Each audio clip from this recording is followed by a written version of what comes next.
महाराष्ट्र में लोकसभा चुनाव को लेकर सीट बंटवारे पर पेच इस वक्त फंसा हुआ है। एनडीए की अगर हम बात करें तो देर रात अमित शाह, एकनाथ शिंदे, अजित पवार, देवेंद्र फडणवीस के बीच पहले दौर की बातचीत हुई है। आज एक बार फिर से ये बातचीत आगे बढ़ेगी। गठबंधन में 10 सीटों को लेकर यहां पर पेच इस वक्त फंसा हुआ है। शिवसेना शिंदे गुट 22 सीटों की मांग कर रहा है, जबकि एनसीपी अजित पवार गुट 10 सीटों की, वहीं बीजेपी 30, 12 और 6 का फॉर्मूला चाहती है, यानी कि 30 सीटों पर चाहती है बीजेपी की वो खुद चुनाव लड़े। शिवसेना शिंदे गुट को वो 12 और अजीत गुट को 6 सीट देना चाहते हैं। वहीं दूसरी तरफ अगर बात करें 48 सीटों के बंटवारे के लिए महाराष्ट्र विकास अघाड़ी की यहां पर अहम बैठक होने जा रही है। कांग्रेस, शिवसेना उद्धव गुट और एनसीपी शरद पवार गुट के बीच समझौते को लेकर सहमति तो बन गई है, लेकिन अभी सीटों का बंटवारा होना बाकी है। एमवीए की यानी महाविकास अघाड़ी की बैठक में आज प्रकाश आंबेडकर भी शामिल होंगे। ये बैठक शरद पवार के घर पर होगी।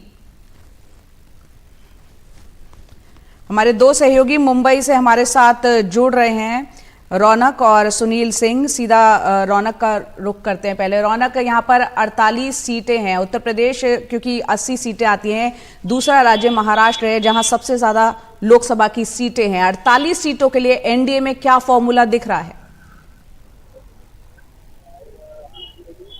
अजय, देखिए, मुख्य तौर पर कल देर रात को जो अमित शाह, एकनाथ शिंदे और इसके अलावा अजीत पवार की जो मीटिंग हुई है उसमें लगभग यही तय हुआ है कि जो विनेबिलिटी के आधार पर सीटों का बंटवारा जो है वो होना चाहिए।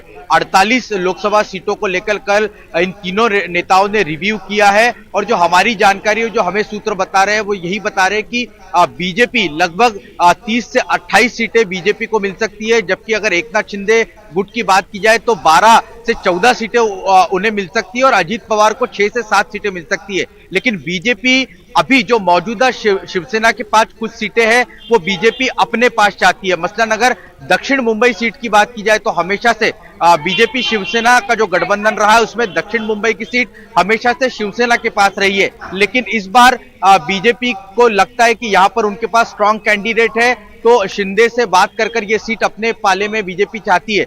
इसी तरह से ठाणे की सीट को लेकर भी पेच फंसा हुआ है। दरअसल ठाणे एकनाथ शिंदे का गढ़ माना जाता है, लेकिन लोकसभा जो ठाणे शहर की अगर बात की जाए तो वहां पर एकनाथ शिंदे के अलावा बीजेपी को लगता है कि उनके पास ज्यादा स्ट्रांग कैंडिडेट है। वो वहां से विनय सहस्त्रबुद्धे को उतारना चाहते हैं। इसके अलावा उनके पास संजीव नाइक का भी एक ऑप्शन है। तो ऐसी कुछ सीटें जो कि एक्सचेंज हो सकती है। हालांकि आखिरी फैसला आने वाले 1-2 दिनों में इस पर होगा, लेकिन इन तीनों नेताओं की जो बैठक हुई है उसमें लगभग ये तय माना जा रहा है कि विनेबिलिटी के आधार पर ही कैंडिडेट्स तय करना है और उसको लेकर ही आगे ये नेता आगे बढ़ते हुए दिखेंगे। जी, तो विनेबिलिटी को यहाँ आधार बनाया जा रहा है। यहाँ सुनील सिंह भी हमारे साथ है। सुनील, यहाँ पर आपने रौनक को सुना।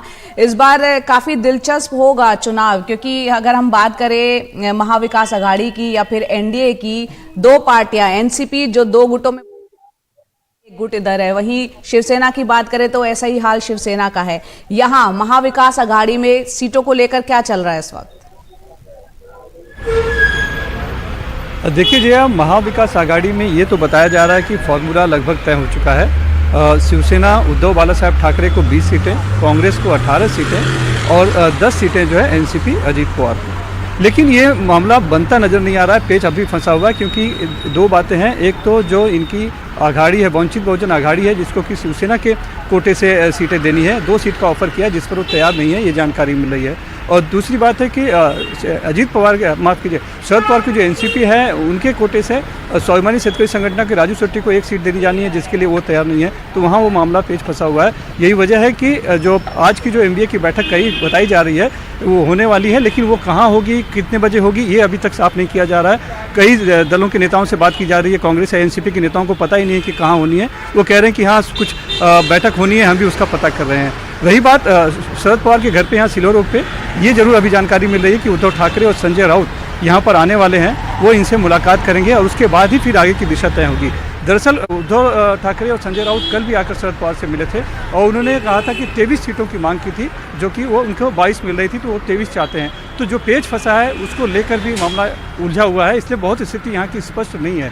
और यही वजह है कि प्रकाश आंबेडकर ने कह दिया है कि पहले जो एनडीए आघाड़ी के 3 घटक हैं, कांग्रेस, एनसीपी शरद पवार और शिवसेना एकनाथ शिंदे, वो अपना मसला तय कर लें, उसके बाद हम आएंगे। तो आज की बैठक में आएंगे वो या नहीं आएंगे ये भी तय नहीं है। ये जरूर जानकारी मिली कि शायद वो भी आके शरद पवार से मिले।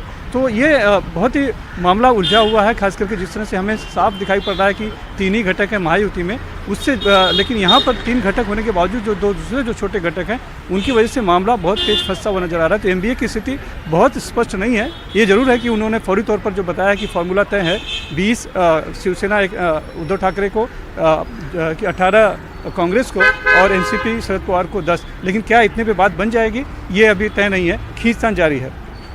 खींचतान जारी है और जाहिर सी बात है यहाँ लोकसभा का चुनाव बेहद नज़दीक है, तो बहुत जल्द ही यहाँ पर इन पार्टियों को अपना फैसला करना होगा, इन गुटों को, चाहे वो महाविकास आघाड़ी हो चाहे एनडीए हो। रौनक, आप कुछ कहना चाह रहे हैं, बताएं।